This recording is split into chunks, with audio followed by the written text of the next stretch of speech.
मतदारसंघामध्ये तुळजापूर ते नळदुर्ग हे जे काम आहे हे मला अतिशय सांगताना आनंद होतोय की हे काम मंजूर झालेलं आहे, निविदा निश्चित झालेली आहे आणि इलेक्शन संपल्याबरोबर या कामाची सुरुवात होईल असा विश्वास मी आपल्या सगळ्यांना देतो।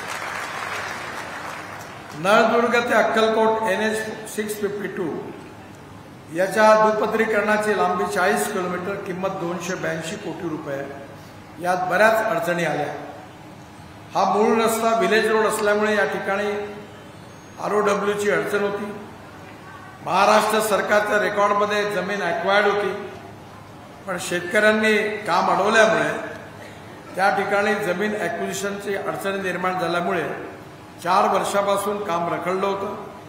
न्यायालयात पण प्रकरण झालं होतं, पण आता अंतिमतः मी असं सांगितलं की या शेतकऱ्यांची जमीन जेव्हा महाराष्ट्र सरकारने घेतली होती तेव्हा त्यांना पैसे दिले नव्हते, त्यामुळे आता तो रेकॉर्ड विसरून जा आणि आपण पुन्हा या जमिनीचे पैसे द्या। त्यामुळे 66 कोटी रुपये देण्याचा आम्ही निर्णय केला आणि आता हा रस्ता लवकरच याचा प्रस्ताव माझ्याकडे आला आहे आणि हा प्रस्ताव मंजूर करून त्याही कामाला नक्कीच सुरुवात होईल असा मी आपल्या सगळ्यांना विश्वास देतो।